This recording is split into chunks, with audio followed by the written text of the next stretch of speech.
औज़ुबिल्लाहिमिनश्शैतानिर्रजीम बिस्मिल्लाहिर्रहमानिर्रहीम। अस्सलाम वालेकुम नाज़रीन, मैं आपका मेज़बान वसीम कुरैशी। प्रोग्राम आप देख रहे हैं अहवाल Kashmir K2 TV Jhelum centre से। नाज़रीन, बहुत सारे हम देखते हैं माशरे जिनको हम तरक्की याफ़्ता माशरे कहते हैं, उनमें जो बुनियादी इंसानी हकूक़ हैं या इंसान की ज़रूरत ज़िंदगी की जो चीज़ें हैं वो उन्हें फ़राहम करना ज़िम्मेदारी होती है रियासत की, जिसमें तालीम है, सेहत है, जिसमें आजकल की जो जदीद सहूलियात हैं, इंफ्रास्ट्रक्चर है, गैस हो गया, पानी हो गया। ये ऐसी एक कॉमन चीज़ें हैं जो कि पूरी दुनिया में ही हर इंसान की अब के दौर में ज़रूरत बन चुकी हुई है और ज़िम्मेदारी यकीनन ये रियासत की होती है। लेकिन हमारी ये बदनसीबी है कि जो ज़िम्मेदारियाँ रियासत की बनती हैं वो शायद उस तरीके से फुलफ़िल नहीं हो सकती या नहीं हो पा रही। उसके पीछे मैं ये समझता हूँ कि शायद सबसे बड़ी अहम चीज़ जो है वो बदनीति ही हम उसको कह सकते हैं। हाँ, अगर ये चीज़ें अवेलेबल हैं तो सिर्फ़ उन अशराफिया को जो कि अवाम के सर के ऊपर आते हैं, वोट्स लेते हैं और अपनी जो है हुकूमत उसको चमकाते हैं और खाते पीते और चले जाते हैं। लेकिन बेसिकली जिनके लिए तमाम चीज़ें होनी चाहिए वो हमेशा से ही महरूम रहते हैं। लेकिन अब कुछ एक चीज़ें ऐसी भी हैं, आप देख रहे हैं कि जो खुशाइन है कि लोगों ने अपनी मदद आपके तहत बहुत सारी जगहों पे काम करना शुरू कर दिया और जहाँ पे फाइनेंशियली कुछ लोग बेहतर हैं वहाँ पर जो है सूरत हाल कदरे हमें बेहतर नज़र आती है। इस वक्त हम लोग मौजूद हैं मंगला हैमलेट मेडिकल सेंटर है, यहाँ पे एक बड़ा खूबसूरत नाम मैंने अभी सुना दोस्तों से, बादशाहपुर। वहाँ की एक एनजीओ भी है और वहाँ के दोस्त भी हैं हमारे साथ इस प्रोग्राम में मौजूद हैं, जो कि अपनी मदद आपके तहत यहाँ पे उन्होंने जो ये हॉस्पिटल का जो एरिया है इसको बहुत ज़्यादा उन्होंने एक्सपेंड किया है, वसी किया और लोगों को सहूलियात देने की कोशिश की है, जिसमें मेरे इल्म के मुताबिक हुकूमत का कोई भी अमल दखल नहीं है। बाकी का क्या सूरत हाल है वो हम प्रोग्राम में हम जानेंगे और यहाँ के बादशाहपुर के जो मंगला के जो बेसिक मसाइल हैं इनके ऊपर भी हम लोग बातचीत करेंगे। इलाका बड़ा खूबसूरत है, बड़े प्यारे गुलाब के फूल लगे हुए हैं, मुझे बड़े अच्छे लगे। मैंने दोस्तों से रिक्वेस्ट की थी, मैंने कहा जाते हुए मैं कलमे लेके जाऊँगा, कहते जनाब नहीं मिलेंगी। मैंने कहा जी लगेंगी नहीं, मैंने कहा आप दे दें, मोहब्बत से देंगे, आप मोहब्बत से लगाएंगे तो फूल खिल ही आएंगे इंशाल्लाह। इस तरह मेरे साथ मौजूद हैं अदालत खान साहब, जो कि अपनी रिटायर्ड लाइफ गुजार रहे हैं और जो यहाँ की हमारी एक सोसाइटी है उसके फाइनेंस सेक्रेटरी है, मंगला वेलफेयर सोसाइटी के हवाले से मैं जिक्र करूँगा। बड़े पॉजिटिव इनका काम है और बड़ी मेहनत कर रहे हैं। इनसे ही हम लोग प्रोग्राम का आगाज़ करेंगे। अस्सलाम वालेकुम सर, बहुत पहले तो शुक्रिया आपका, हमने टाइम भी दिया, हमें यहाँ पे आपने बुलाया भी। सर बेसिकली जो सेहत के हवाले से हम लोग बात करते हैं, मतलब क्या समझते हैं कि आपके एरिया में सेहत की सहूलियात गवर्नमेंट की तरफ से किस हद तक मुहैया की गई हैं, अगर उनमें फुकदान है तो कितना है और क्यों है? बिस्मिल्लाहिर्रहमानिर्रहीम। हमारे इस एरिया की तकरीबन 4-5 हज़ार घराने होंगे इसे। सही। मगर यहाँ एक डिस्पेंसरी जो है ना, ये तकरीबन 25-30 साल से काम कर रही है, ठीक है। जिसकी बिल्डिंग, उसका स्टाफ बिल्कुल न होने के बराबर है। ठीक है। सहूलियात जो हैं, दवाई लोगों को मुफ्त नहीं दी जाती, तो डॉक्टर्स जो हजरात की भी कमी है यहाँ। तो इसके लिए हम अपने लीडरान से हमेशा जो है इस बात का मुतालबा करते रहें, यार यहाँ कुछ की बेहतरी अपग्रेड किया जाए। ये बेसिक यूनिट है, इसे अपग्रेड करें, रूरल हेल्थ सेंटर बनाएं, मगर ऐसा नहीं हो सका। अच्छा, 4-5 हज़ार घराने हैं और रूरल हेल्थ सेंटर नहीं बनाया गया। नहीं बनाया गया जी। अपग्रेडेशन के लिए बहुत दफ़ा मुतालबे किए गए। सही। फिर हमारे दोस्त जो हैं यूके में, उन्होंने वहाँ एक तंजीम बनाई, तो उन्होंने इरादा किया और यहाँ हमारे पास आए। उन्होंने कहा कि हम इस तरह का इरादा रखते हैं कि सेहत के सिलसिले में कोई अच्छा सा प्रोग्राम हो। फिर यूके यूनिट जो था, उनकी इन महफूज साहब से, जो इनके वो करीबी अजीज़ हैं, इन्होंने हमें घर बुलाया, तो इस सिलसिले में बातचीत हुई, मीटिंग हुई। अब आप पूरे मंगला हैमलेट से यहाँ बैठे, तो सब ने यकीन दिलाया कि हम आपसे भरपूर तावन करेंगे। फिर ये सिलसिला शुरू हुआ, तंजीम साजी की गई। तंजीम साजी में महफूज साहब को सदर, दूसरे अहबाब को मुझे भी ज़िम्मेदारी दी गई फिनांस सेक्रेटरी की, जो मैं अपनी बिसात के मुताबिक पूरी कोशिश करता हूँ कि दयानतदारी से भी और मेहनत से और पूरी तवज्जो से करूँ। सही, बिल्कुल सही है। और मतलब जैसे हमारे वज़ीर ख़ारजा अपना ख़जाना रहे हैं वैसी तो फाइनेंस साहब नहीं करते वैसी कलेक्शन तो नहीं होती। चले, बहुत मेहरबानी सर, शुक्रिया। आपके साथ अकरम साहब मौजूद हैं, और अकरम साहब से भी मैं यही जानना चाहूँगा। अकरम साहब, इस प्रोजेक्ट को शुरू हुए कितना अरसा हो गया, और दूसरा मैंने देखा कि बड़ा ज़बरदस्त आपने मेंटेन कर रखा है इसको, अपनी जो आपकी डिस्पेंसरी है, तो इसकी जो मेंटेनेंस है ये लोग भी अब से खुद ही करते हैं, मतलब इसमें कोई गवर्नमेंट की सपोर्ट है? बिस्मिल्लाहिर्रहमानिर्रहीम।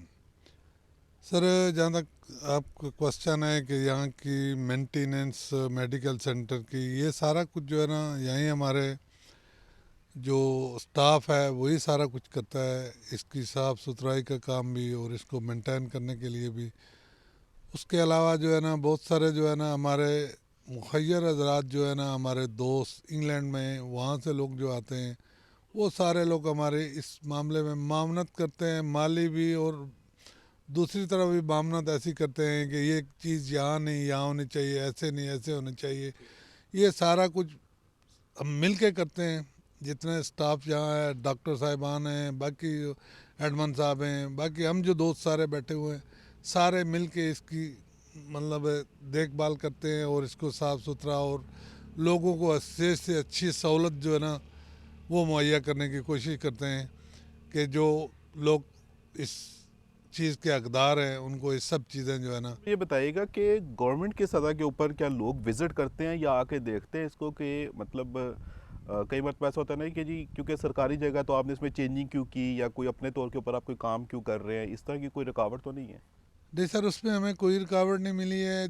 पहले से ही जब जगह अलाट हुई उस वक्त थोड़े बहुत मसाइल हुए हमें जो है ना इसको अवार्ड कराने में, और उसके बाद चार दीवारी, उसमें भी जो है ना मकामी लोगों का भी बहुत तावन था। और यहाँ जो है ना मतलब है गवर्नमेंट ने भी हमें उस लेवल पे कोई सहूलत ऐसी नहीं दी है कि ये हम आपको करके देंगे, लेकिन जो चीज़ यहाँ थी वो उन्होंने हमें दे दी है कि ठीक है जी, आप इसमें जो है ना जो कुछ कर सकते हैं वो आप करें, जो है ना वो बनाएं आप जो है ना।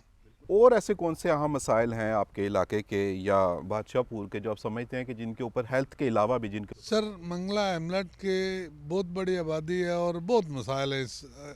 अगर इसके मसाइल गिनाना शुरू कर दूं आपको तो इसमें तो ये हमें सबसे पहले तो पानी की जो है ना बहुत प्रॉब्लम है। यहाँ का पानी हमारे कुओं का, ज़मीन का पानी, बोर का पानी सही नहीं है। एक तो वो है। हमारे यहाँ तकरीबन 20 साल पहले से जो है ना टंकियाँ बनी हैं, गवर्नमेंट ने एक प्रोग्राम दिया था, वो उसी तरह टंकियाँ बनी हैं, कोई बोर नहीं चला है ना, वो उनकी सफाई हुई है ना, वो चले ही नहीं है जी, बोर उन्होंने चलाई नहीं, टंकी फिल ही नहीं की है पानी से जो है ना जी। आगे किसी को भी जो कनेक्शन किसी को भी नहीं है जो है ना कि मंगला एमलेट में पानी की जो है ना सहूलत जो है ना। बिल्कुल सही है जी। एडमन हैं आपके साथ मौजूद हैं, आरिफ सिद्दीकी साहब।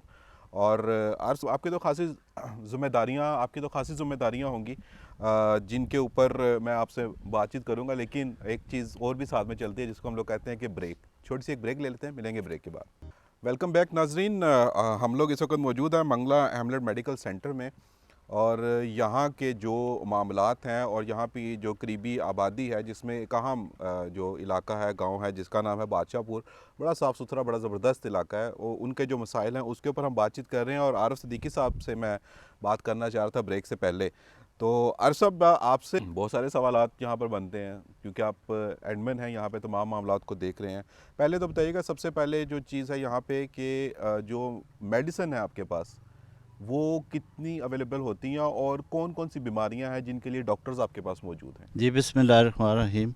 सबसे पहले मैं आपका वेलकम करता हूँ के2 टीवी का, और बहुत शुक्रिया आप इधर मंगला में मेडिकल सेंटर में तशरीफ़ लाए और आपने सारा इधर विज़िट किया। तो इसमें पहली बात यह है कि तकरीबन 2021 में ये मंगला मेडिकल सेंटर ये छोटा सा यूनिट इन्होंने बनाया था कि थोड़ा सा हम अपने लोगों को फैसिलिटीज़ दें। तो उसके बाद माशाल्लाह बहुत अच्छा ये हमारे पास इस वक्त जो है ना तकरीबन 15-16 के करीब स्टाफ है, और हमारी 24 आवर सर्विस कितने है। डॉक्टर्स हैं आपके पास?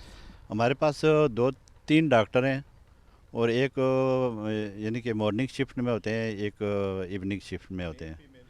ये मॉर्निंग में मेल होते हैं और इवनिंग में फ़ीमेल।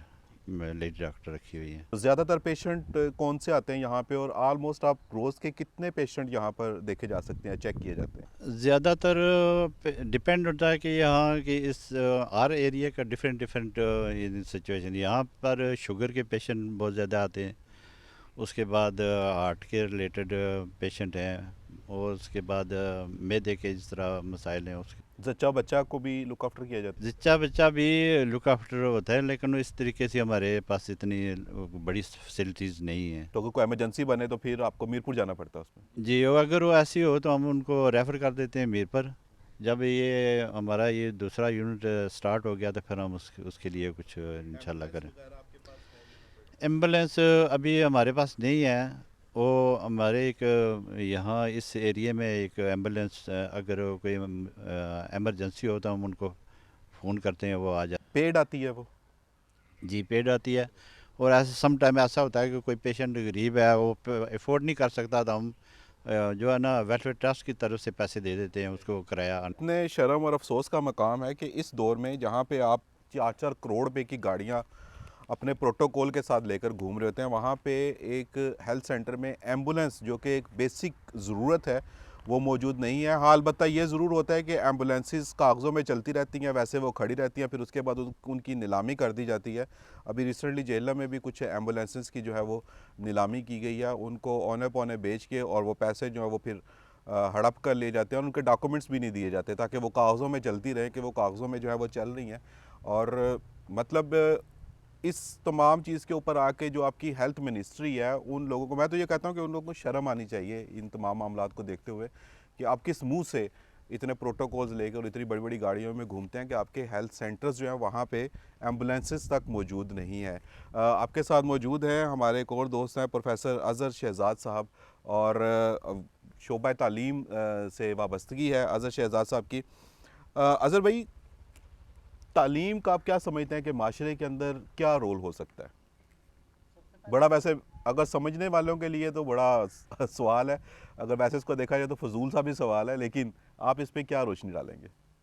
सबसे पहले मैं केटू टीवी का बहुत ज़्यादा शुक्रगुजार हूँ कि आप भाई हमारे एरिया में आए, हमारे मसाइल को आपने उजागर करने में एक अहम किरदार अदा किया। और जहाँ तक तालीम का सवाल है, तो तालीम तो आपको पता है बहुत ज़रूरी चीज़ है, ठीक है, हमारे माशरे के लिए, हमारी नस्लों के लिए। और उस लिहाज से हमारे पास गवर्नमेंट स्कूल्स और कॉलेज वगैरह यहाँ पर मौजूद हैं। बेसिक हमारे पास जो है ना पहले मसाइल थे गर्ल्स इंटर कॉलेज का, तो वो हमारे लोगों के तावन से और जो है ना गवर्नमेंट की सपोर्ट से हमें इंटर कॉलेज यहाँ पर दिया गया बच्चियों के लिए। तो अब हमारा जो नेक्स्ट मुतालबा है वो गवर्नमेंट से यही है कि हमें जो है ना ग्रेजुएशन कॉलेज यहाँ पर प्रोवाइड किया जाए, ताकि कम अज़ कम बच्चियाँ जो हमारी मीरपुर में जाती हैं तो वो यहाँ पर यूनिवर्सिटी हमारे पास प्रोवाइड की जाए, ताकि वो बच्चियाँ यहाँ पर बेहतर तालीम हासिल करें। देखें, एक बड़ी चीज़ है वो आपके पास यहाँ पर है, मेडिकल यूनिवर्सिटीज़ भी हैं और दूसरी मीरपुर यूनिवर्सिटी भी है। यूनिवर्सिटीज़ तो हैं, लेकिन ग्रेजुएशन लेवल तक जो है वो कॉलेजेस ज़रूर होने चाहिए। स्पेशली बच्चियों के लिए बड़ी प्रॉब्लम रहती है, क्योंकि गांव देहात के इलाकों में चाहे जितना मर्ज़ी हम लोग कह लें कि तरक्की कर लेंगे, लेकिन फिर भी ट्रांसपोर्टेशन का मसला जो है वो बाहर सूरत मौजूद है यहाँ पर। मतलब आपके इलाकों में तो क्या सरकारी सतह के ऊपर भी कोई ट्रांसपोर्ट वगैरह दी गई है बच्चों को? नहीं, यहाँ पर सरकारी सतह पर तो कोई ट्रांसपोर्ट प्रोवाइड नहीं की गई हमें। तो हमारे जो बच्चे हैं या बच्चियाँ हैं वो प्राइवेट जो है ना वो बसेस वगैरह पे ही मीरपुर जाती हैं वहाँ पर। अच्छा, कोई ऐसे बच्चे हैं जो बड़े आप के पास टैलेंटेड बच्चे हों, जिनको आप समझते हो कि यार ये बच्चे अगर इनके ऊपर गवर्नमेंट तवज्जो दे तो ये बड़े फ्रूटफुल साबित हो सकते हैं रियासत के लिए? जी जी बिल्कुल, हमारे पास यहाँ पर जो है ना बहुत टैलेंटेड बच्चे मौजूद हैं, लेकिन उनको फाइनेंशियली किसी किस्म की सपोर्ट नहीं है। वो फैमिलीज़ वो घराने वो बच्चे वो अफोर्ड नहीं कर सकते कि वो बेहतर तालीम हासिल कर सकें, या उनको स्कॉलरशिप प्रोग्राम दिया जाए या ऐसी कोई सहूलियात प्रोवाइड की जाएँ कि ये बच्चे हमारे माशरे में बेहतर किरदार अदा कर सकें और पढ़ लिख कर एक मुकाम पर पहुँच सकें। बिल्कुल सही है। और इस तरह मेरे साथ मौजूद हैं जनाब महफूज अख्तर साहब, और आप भी शोबा तालीम से ही वाबस्ता रहे हैं, और आपसे भी मैं पहला तो सवाल जो तालीम के हवाले से ही करूँगा, लेकिन यहाँ पर एक छोटी सी ब्रेक लेंगे और मिलेंगे इस ब्रेक के बाद। ब्रेक से पहले मैंने तारुफ करवाया था आपका नाज़रीन महफूज अख्तर साहब से, और आप रिटायर्ड हेडमास्टर भी हैं और इसके अलावा आप सदर हैं मंगला वेलफेयर सोसाइटी के। सर, एक पहला सवाल जो आपका एजुकेशन से ही रिलेटेड है मेरा, तालीम और इल्म में क्या फ़र्क है? सर, तालीम तो एक हम ये लफ्ज़ है हम्म, जिसका ताल्लुक जो है वो तरबियत से भी होता है कि तालीम हासिल करते हैं और उसकी तरबियत कितनी की है, सही। सारी चीज़ भी इसके अंदर आ जाती है। तो इल्म जो है वो नॉलेज है कि आदमी दुनिया के हालात से या तारीख़, जोग्राफिया, ये साइंस, ये चीज़ इल्म से तरह रखती है, तो कितना आदमी भी इल्म हासिल करता है। सही। तो हमारे बच्चे इल्म ले रहे हैं, तालीम ले रहे हैं या सिर्फ डिग्री ले रहे हैं? फ़िलहाल तो बच्चे जो है हमारे वो डिग्री ले रहे हैं, डिग्री ले रहे हैं। ठीक है। इसलिए कि यहाँ जो सियासी मदाखलत है तालीमी इदारों के अंदर, वो हमें कोई काम करने नहीं देती, ठीक है। ठीक है ना। जो सरकारी अदारे हैं उनके अंदर जो स्टाफ है उनको पूछने वाला नहीं होता कोई। सही। लोग यानी हुकूमत हमें तनख्वाह तो देती ही है, लेकिन पूछने कि आप बच्चों को क्या दे रहे हैं, तरबियत भी कर रहे हैं या सारी तारीख जोग्राफी रटा रहे हैं। तो बेसिकली जो आम ट्रेंड जो है लोगों का वो इसीलिए है कि हमारे पास डिग्री हो और हमें कोई जॉब मिल जाए। तो सर क्या एक उस्ताद को ये खुद से शऊर नहीं होना चाहिए कि उसने जो तनख्वाह लेनी है उसको उसने जस्टिफाई भी करना है, या उसको आके कोई कहे कि नहीं भाई आप इनकी तरबियत भी करें? वो तो खुद भी कर सकता है बंदा। बिल्कुल वो तो करते हैं, लेकिन इस आजकल वो उस्ताद में वो बात भी नहीं रही है कि जो बच्चों को तालीम भी दे उनकी तरबियत भी करे। सही, बिल्कुल सही है। माशाल्लाह आप बड़ी अच्छी, मैंने अभी विज़िट भी किया था थोड़ा, जो आप ये बना रहे हैं, हॉस्पिटल बना रहे हैं यहाँ पर, और ख़ासी बड़ी बिल्डिंग है, जो सरकार ने आपको बिल्डिंग दे रखी है उससे बड़ी बिल्डिंग है, कई गुना बड़ी बिल्डिंग है आपकी। और मतलब ये जो ख्याल आया वो तो मैंने पहले अदालत साहब से मैंने इस बारे में पूछा भी था। तो ये ओवरऑल जो यहाँ पे ये सारा प्रोसेस चल रहा है, ये किस तरीके से चल रहा है और कितनी आपको जो है हमारे जो ओवरसीज़ पाकिस्तानी है ख़ास तौर पर, वो कितनी सपोर्ट कर रहे हैं इसमें? क्या लोकल सतह पे भी इसमें कोई आपको सपोर्ट मिली है किसी की? सर पहले तो मैं थोड़ा सा इसकी बैकग्राउंड में जी। जाऊँगा, ठीक है। असल में यहाँ इलाके में ये इलाका ऐसा है कि जिसके अंदर नज़दीक कोई हॉस्पिटल नहीं है, ठीक है। ठीक है। अक्सर ये होता था कि यहाँ किसी को हार्ट अटैक हुआ है या कोई एक्सीडेंट हुआ है, तो मीरपुर जाते हुए हमारा रास्ता भी ये बहुत खासा पड़ता था, आधा घंटा पौना घंटा लग जाता है। या सही। किसी को फालज का टाक हो गया तो इसके लिए तो फौरी ज़रूरत होती है, इसके लिए फौरी ज़रूरत होती है ट्रीटमेंट की। तो यहाँ कोई ऐसा बंदोबस्त नहीं था। ठीक है। ये बहुत से ऐसे वाक़यात हुए, एक्सीडेंट हुए हैं यहाँ पर रास्ते में जाकर वो दम तोड़ के। ये इस तरह की बेसिक हमारे पास सहूलत बिल्कुल नहीं थी। सही। तो ये कितने बड़े एरिया के ऊपर आप बना रहे हैं इसको? ये हमारा एरिया जो है ये तकरीबन 17 कनाल है। ये 70 कनाल है? नहीं 17 कनाल। 17 कनाल 17 जो हमें गवर्नमेंट ने हमें तफवीज़ किया है, ठीक है। मुख्तास किया है। यानी कि गवर्नमेंट ने दे दिया, आप उन्होंने जी। कहा बनाएं आप खुद? बनाए आप खुद। ठीक है। तो इत्तेफाक से इंग्लैंड से हमारे चंद अजीज़ आए हुए थे। हम सब ने ये तो मसाइल तो हम रोज़ाना डिस्कस करते थे एक दूसरे के साथ। वो आए हुए थे, हमने उनके साथ डिस्कस किया। तो पहले हमारी यहाँ मंगला वेलफेयर सोसाइटी की बुनियाद रखी गई। ठीक है। मैं ताज़ा सरकारी जॉब से फारुग हुआ था, रिटायर्ड हुआ था। उन्होंने कहा कि आप अब ये काम करें, सही। तो मेरी ये जिम्मेदारी लगी। तो बाद में ये पूरा हमारा यानी सेटअप बना ये। इसमें अंदाज़न सर कितने कमरे होंगे, कितनी वार्ड्स होंगी? सर इसमें वार्ड्स तो 100 ये 200 का हमारा ये टारगेट है, लेकिन फ़िलहाल जो हम करेंगे वो 100 बेड का ये बिस्तर होगा। इसके अंदर यानी जो सहूलियात होंगी, एक तो बेहतरीन हमारी लैब होगी, ठीक है। क्योंकि लैब मीरपुर में हैं लेकिन उनके कोई रिज़ल्ट बुरे नहीं होते। CMH की यहाँ लैब है वो भी हमें वो रिज़ल्ट नहीं दे सकती। पहला तो ये हमारी यहाँ बहुत सी हमारी लैब होगी सोफिस्टिकेटेड की। इसके अलावा हम ये जो जब ये हमारा कंप्लीट होगा ये प्रोजेक्ट, तो इसके अंदर हम ये मेन चीज़ है वो डायलिसिस है, ठीक है। वो नहीं होती। ठीक है। स्पेशलिस्ट डॉक्टर भी होंगे मुख्तलिफ शोबाजात के। और बड़ी बात यह कि हमारे इस पूरे रीजन में कोई बर्न सेंटर नहीं है। ठीक है। इसका भी ये प्रोग्राम है कि हम यहाँ कोई बर्न सेंटर भी कराएंगे। ठीक है। ठीक है। तो इसके अलावा जो जनरल जो बीमारी होती है जनरल OPD जितनी भी है उसका अंदर, फिर जच्चा बच्चा का वो तमाम वो भी होगा। मामलात, वो भी। सारी चीज़ें इसके अंदर एम्बुलेंसेस भी आप प्रोवाइड करेंगे? एम्बुलेंसेस भी तो होंगे। इन सब के जो सैलरीज हैं, जो अखराजात हैं, वो फिर कैसे मैनेज होंगे? सर ये हमारे अल्लाह ताला उनको और भी तौफीक दे, हमारे बैरून मुल्क जो हमारे अजीज़ हैं, आम पब्लिक है, वो हमें डोनेट करते हैं। वो आपको डोनेट करेंगे। जी। तौसीफ गौहर साहब हैं हमारे साथ यहाँ पर मौजूद हैं। तौसीफ भाई जो हैं वो माशाल्लाह उन्होंने ये प्रोग्राम भी सारा हमारे साथ अरेंज करवाया, थैंक यू वेरी मच। और ये बड़ी खुशी की बात होती है कि हमारे प्रोग्राम जब भी ऑन एयर होते हैं तो वहाँ के जो बाकी जो हमें दोस्त देख रहे होते हैं वो फिर रब्ता करते हैं कि जी हमारे इलाके के जो मसाइल हैं उसके ऊपर भी आप गुफ्तगू कीजिए। और ये आप काउंसलर भी हैं सियासत के साथ, यानी कि आपका ताल्लुक़ बन गया है, और उसके अलावा आप सेक्रेटरी नशर व इशाअत भी हैं अपनी वेलफेयर सोसाइटी के। सियासतदान जो हैं वो आप क्या समझते हैं कि जब आप फील्ड में आए, फील्ड में खैर आप क्या आए, आपको तो सारों को कौंसलर जितने आज़ाद कश्मीर के हैं उनको 12वां खिलाड़ी भी नहीं रखा हुआ उन्होंने, पानी पिलाने वाला भी, मेरे ख्याल अभी तक इख्तियार तो नहीं मिले आपको। बिस्मिल्लाहिर्रहमानिर्रहीम। सबसे पहले तो मैं K2 TV का शुक्रिया अदा करता हूँ कि आप हमारी ये कॉल पर यहाँ तशरीफ़ लाए, क्योंकि हमारे यहाँ पर काफ़ी मसाइल थे जिसकी वजह से हमने कोशिश की कि हम अपने मसाइल को उजागर करवाएं। और जैसे आपने पहला सवाल किया कि कौंसलरों को अभी तक जो है ना कोई भी इख्तियारात नहीं थे, बिल्कुल आपने बिल्कुल जो है सही कहा है। अभी तक हमें वाकई कोई भी किसी किस्म को कोई इख्तियारात नहीं दिए गए। जो कुछ कर रहे हैं यहाँ पे कौंसल वो अपनी मदद आपके तहत ही कर रहे हैं। अभी हुकूमत की तरफ से बस अभी तक कौंसलर जो हैं वो इसी हद तक है। कौंसलर साहब अस्सलाम वालेकुम। बस यही कह सकते हैं आप। बिल्कुल सही है, बिल्कुल सही है माशाल्लाह। बड़ा पॉजिटिव आपका जी प्रोजेक्ट है, बड़ा ज़बरदस्त आपका सिलसिला चल रहा है। तो नशर व इशाअत में क्या आपकी ज़िम्मेदारियाँ आती हैं, किस तरीके से आप इन मामलात को लेकर चल रहे हैं? और दूसरा, आपका इलाका मैंने देखा है जो बादशाहपुरा, बड़ा खूबसूरत इलाका है, बड़ा पुरसकून है वहाँ के, लेकिन फिर भी कुछ ना कुछ मसाइल तो ऐसे हैं जो आप डिस्कस करना चाहेंगे, वो कौन कौन से हैं? सबसे पहले तो मैं जिक्र करना चाहूँगा सेहत के हवाले से। ठीक है, अगर सेहत है तो सब कुछ है। ठीक है। अगर देखा जाए सेहत के हवाले से तो यहाँ पर तकरीबन आज से कोई 35-40 साल पहले बेसिक हेल्थ यूनिट गवर्नमेंट की तरफ से दिया गया था। लेकिन वहाँ पर आप 2 बजे भी जाए ना, अगर दिन के 2 बजे गए हैं तो वहाँ पर आपको कोई सहूलियात नहीं मिलेंगी। अक्सर लोगों की शिकायत रहती है यहाँ पे मेडिसिन नहीं मिल रही, पहले तो बाज़ औक़ात डॉक्टर भी नहीं मिलेंगे उधर।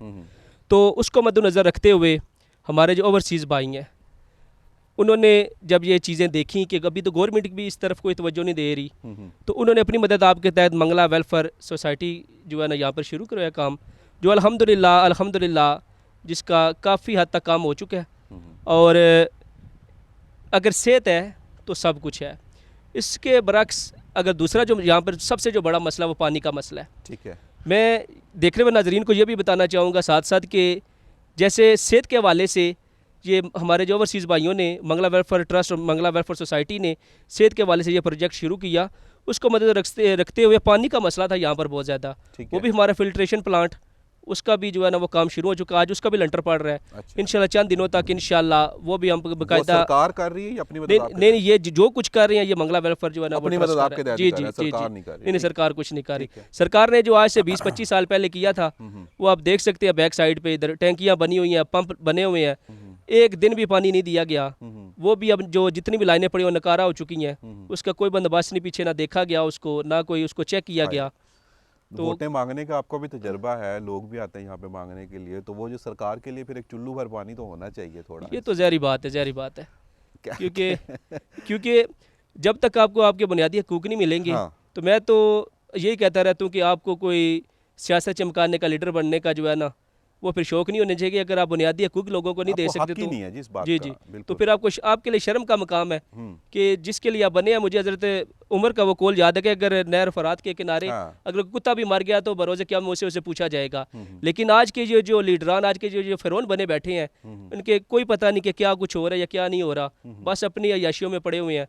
लेकिन इस चैनल के वसाते से उनको कहना चाहूँगा कि बराए मेहरबानी कोशिश करें इस आवाम को भी देखें, क्योंकि कल आपने जवाबदेह होना है। और स्पेशली मैं ओवरसीज़ भाइयों को एक चीज़ इस चैनल के वसाते से बताना चाहूँगा कि आप यहाँ पे जो डोनेट कर रहे हैं, आपका पैसा वो सही जगह पर इस्तेमाल हो रहा है। और बाकी भी जो लोग देख रहे हैं, आपसे भी गुजारिश है कि जितना हो सके मंगला वेलफेयर सोसाइटी के साथ आप तावन करें, क्योंकि आपके तावन ही की वजह से यहाँ पे गरीब जो लोग हैं, लेकिन जो पैसे वाले हैं वो तो इलाज करवा लेते हैं, लेकिन आपके तावन की वजह से बेशुमार ऐसे लोग हैं जो यहाँ पर आपके तावन की वजह से यहाँ पर इलाज मालज वो बिल्कुल करवा रहे सही हैं। है गौर। और कोई भी एक दूसरे के साथ किसी भी फील्ड के अंदर अगर आप तावन करेंगे तो यकीनन उसके रिजल्ट जो है पॉजिटिव निकलेंगे। अच्छा, मुझे एक चीज़ की बड़ी खुशी हुई, हमारे साथ एक दोस्त मौजूद है यहाँ पर, कादर खान साहब। कादर खान साहब का सिर्फ मैं 1 मिनट लूँगा कि पूरी एडमिनिस्ट्रेशन में उन्होंने एक ये टीम वर्क होता है ना, तो एक एक्नॉलेज करना किसी को एज अ सिक्योरिटी इंचार्ज यहाँ पे काम कर रहे हैं, सिक्योरिटी के मामलात को देख रहे हैं। तो कादर कैसा लग रहा है पूरी मैनेजमेंट के साथ बैठ के, और आप सिक्योरिटी में फिर आप करते क्या क्या? औज़ुबिल्लाहि मिनश शैतानिर रजीम, बिस्मिल्लाहिर रहमानिर रहीम। पहले मैं K2 TV का शुक्रिया अदा करता हूँ माशाल्लाह जो हमारा हॉस्पिटल है माशाल्लाह बहुत अच्छा चल रहा है, क्योंकि हम 3 शिफ्टें होते, तीनों शिफ्ट में एक सिक्योरिटी इंचार्ज जिया हुआ उन्होंने, उसकी वजह से हम दिन रात जो है मेहनत करते हैं और अपना काम अच्छी तरीके से निभाते हैं। बिल्कुल सही है जी, और अल्लाह ताला आपको इस्तकामत दे, आप इसी तरीके से काम करते रहे। आखिर में सिर्फ मैं सिद्दीकी साहब की तरफ जाऊंगा और एक मरतबा उनसे ये मैं ज़रूर यहाँ पे पूछना चाहूँगा कि सर हमें मुख्तसरन ये बता दीजिएगा कि कौन कौन से शोबाजात जो हैं, वैसे तो हमें महफूज साहब ने बताया, लेकिन थोड़ा सा क्योंकि आप एडमिनिस्ट्रेशन के मामला देख रहे हैं कि कौन कौन से शोबाजात जो हैं यहाँ पर वो आप स्टैब्लिश करने जा रहे हैं। ये सबसे पहले तो एक है कि हमारी एक बहुत बड़ी फार्मेसी होगी, जो अद्वियात उसके वाले से जी फ्री होंगी। तो उसके बाद हमें जो है ना लैब अच्छी सी एक चाहिए जो हम बना रहे हैं, और वो भी काफ़ी बड़ी होगी लैब, और उसमें हर किस्म की। उसके बाद एक्सरे है, वो भी डिपार्टमेंट हमारे पास अभी नहीं है, जब यहाँ उधर हम शिफ्ट होंगे तो फिर एक्सरे डिपार्टमेंट भी होगा। और उसके बाद हमारा प्रोग्राम है कि हम कोई एक आध स्पेशलिस्ट हर वीक चेंज करेंगे, मतलब एक दिन मेडिकल स्पेशलिस्ट, एक दिन कोई नेफ्रोलॉजिस्ट, किसी इसी तरह कोई आर्ट स्पेशलिस्ट या आई स्पेशलिस्ट, उनका हम जो है ना मदद लेंगे। और उसके अलावा हमारे पास इस वक्त जो है ना इस छोटे से सेटअप में तकरीबन 60 से 70 पेशेंट डेली आते हैं ओपीडी में, और हमारा जो है ना इसका तकरीबन जो फ्री हम मेडिसिन दे रहे हैं इस वक्त 450 फैमिली है जिसको हम फ्री मेडिसिन दे रहे हैं। और इसके अलावा जो है ना तकरीबन समझ लें कि तकरीबन 2-2.5 लाख 3 लाख रुपया हम हर मंथ जो है ना वो फ्री मेडिसिन देते हैं। बिल्कुल सही हो गया सर, बहुत शुक्रिया आपका और तमाम दोस्तों का भी बहुत ज़्यादा शुक्रिया। और इस आज का जो प्रोग्राम है सर, यकीनन हम लोग ये बात तो ज़रूर साबित हो गई है कि अगर आप अपनी मदद आपके तहत भी कोशिश करें तो बहुत ही उसके पॉजिटिव रिजल्ट्स निकल सकते हैं। सिर्फ इतना ही नहीं है कि आप बस हर वक्त आप सिर्फ गवर्नमेंट को ही ब्लेम करते रहें, वो तो अपने मामला जिस तरह से हैं वो कर ही रहे हैं जैसे तैसे, लेकिन अगर हम लोग खुद भी कोशिश करें, वो कहते हैं ना हीला करें तो वसीला बन ही जाता है, तो फिर आपके लिए वसीला भी बन ही जाता है। और हमारी ये गुजारिश भी है कि बाकी भी जितने भी दोस्त देख रहे हैं इस प्रोग्राम को, वो इन दोस्तों के साथ भी इनकी भी मावनत करें, और ना सिर्फ इनकी बल्कि अपने इलाकों में भी इस तरह के वो अगर पॉजिटिव काम करेंगे तो बहुत सारे मसाइल जो हैं वो हल हो सकेंगे। इंशाल्लाह ताला आने वाले प्रोग्राम में नई जगह से नए मेहमानों के साथ, नए मौजू के साथ आपसे फिर से मुलाकात करेंगे, और हमारी दुआ है कि अल्लाह ताला पाकिस्तान को दिन दुगनी रात चुगनी तरक्की दे और हमें हमारी सब की बाइज़्ज़त मुसलमान इस्लाह फरमाए। आमीन सुम्मा आमीन। अपना प्यारों का बहुत ज़्यादा ख्याल रखिएगा। वसीम कुरैशी को दीजिएगा इजाज़त। अल्लाह हाफ़िज़।